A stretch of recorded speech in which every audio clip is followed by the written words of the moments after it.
Hi guys, welcome back.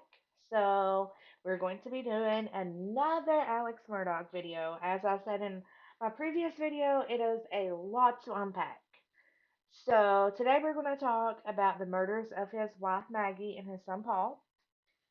And then later on we'll dive into other crimes that he's been associated with, with his financial crimes and all that good stuff.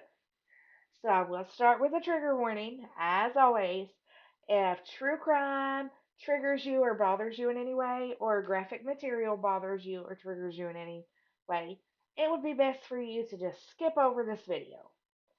So, with that being said, let's jump right on in. Calling no one. Share is attached.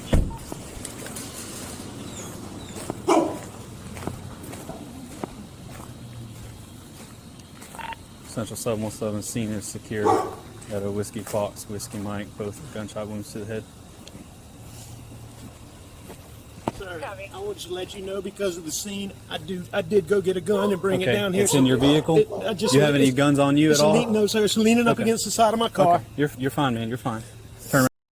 So, I'm just going to say, considering what he just came up on, as he told police, he just strolled up on the scene and found his wife and son dead.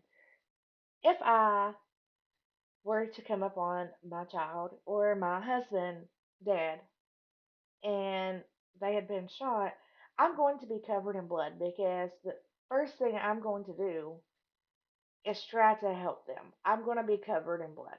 As you can see, he has on a white shirt and, his lighter colored shorts. There is not a drop of blood anywhere on him.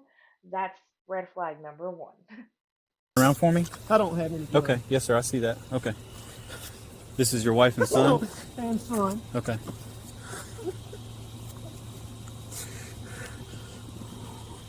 It's bad. It's bad. Check the pulses. Yes, sir. This is the firearm you brought from inside the house? Yes, sir. Yes, sir. I went and got. This is a long story. My son was in a boat wreck a few months back. He's been getting threats. Most of it's been benign stuff we didn't take serious. Okay. He's been getting like punched. I know that's somebody. I know that's what it is. Okay. When did you get home? Right when you called, or did you go to the house first? Where is the house? I came to the house first. My mom has late stages Alzheimer's, and my dad is in the hospital. Okay. I left. I don't know what time. I can go back on my phone and tell you the exact times. Did you check? Okay. Did I check what? Did you check them? We got medical guys that are that's what they're gonna do. Okay. What are they doing? Can they hurry? They are. Yes, sir. That gentleman that was out here already, he's one of the battalion chiefs. Okay.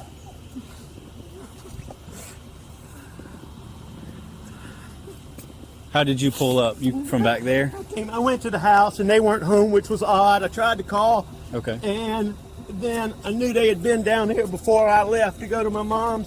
Okay. And so that is loaded. Okay. You might want to unload it. But Is this the only firearm with you? This is the only one, or is there any more? He is rushing them to check their pulse. It's not, can you please help my child? Can you please help my wife? It's, can you hurry? Check their pulse, make sure they're unalive, like that. No. Mm-mm. He's too calm, and then he's like going on. Feel sorry for me because my mom has late stage Alzheimer's, and my dad's in the hospital. Feel sorry for me. It's just so bizarre to me the way he acts. Now, granted, during his trial, I watched the whole thing from beginning to end. I feel like they focused more on his financial crimes than they did the actual murders. So, I could not have convicted him on the evidence that they presented because there really was none. That's just my opinion. And then now he was trying to get a retrial because the clerk of courts had inappropriate conversations with the jury. Personally, based on that, just to be fair, I think that he should have gotten a retrial. We'll talk about that in another video, though. He didn't, but I just think that he should have, due to, you want to be fair. in the courtroom. So that's my personal opinion. You can disagree.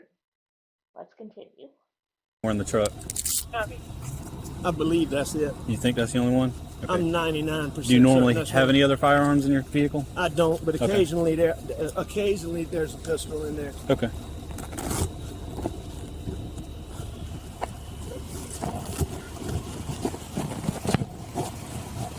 Just wait right here for me for a second, okay?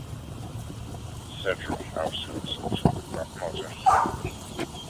Copy.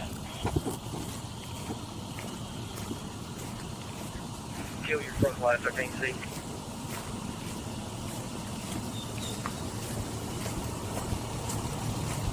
Six 5 3 out 7.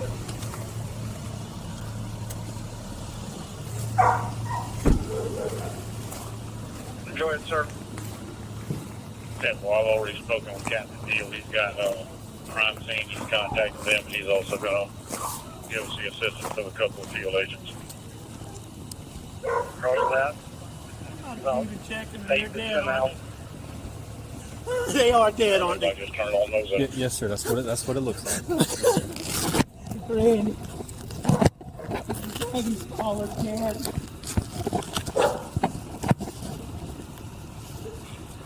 Where are you now?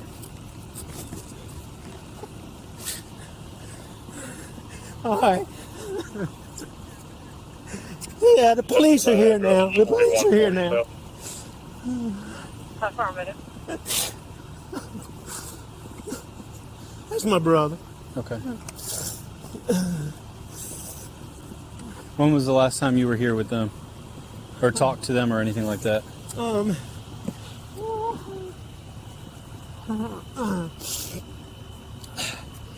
It was earlier tonight. I don't know the exact time, but So we later found out that this is a lie because his son had taken a Snapchat video to send to one of his friends. And, obviously, when you take a video on your phone or a picture, or you take a video or a picture on Snapchat, it timestamps that. So you know the exact time that it was recorded or the picture was taken. So he was there, you know, when he said he wasn't. So that's a red flag to me. So why are you lying about your whereabouts? Why not just say, yeah, the last time I saw them was at this time before I went and to my mom's house, Like why lie about your whereabouts if you aren't guilty of something? I personally think he's guilty. Like I said, I don't think they've done a very good job at presenting evidence to incriminate him, but I do think he is guilty. Okay.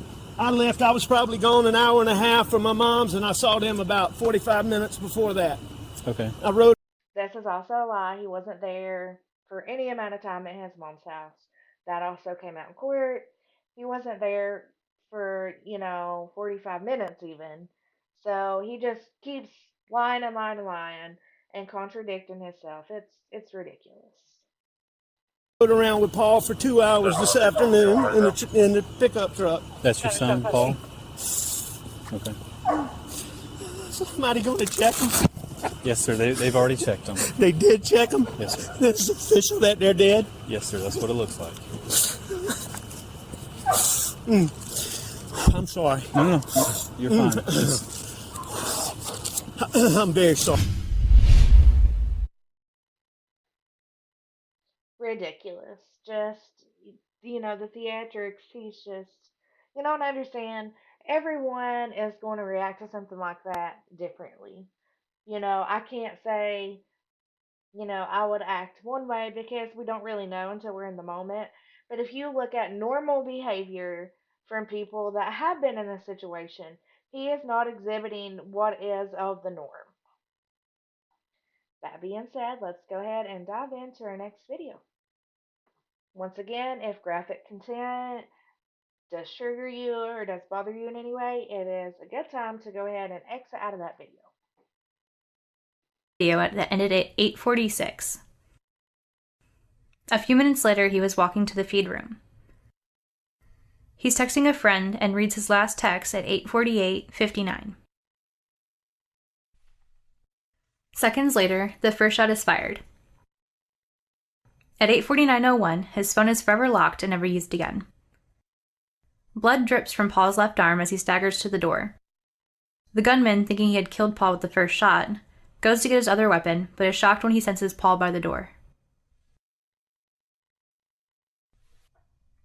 A second earlier, Maggie at 8:49 reads her last text and is interrupted by the sound of gunfire.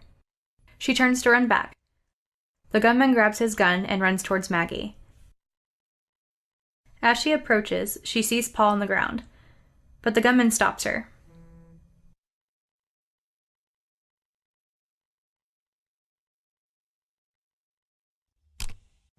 Let's rewind this so we can see the pathologist's report. Now let's circle around and see the path of the bullets.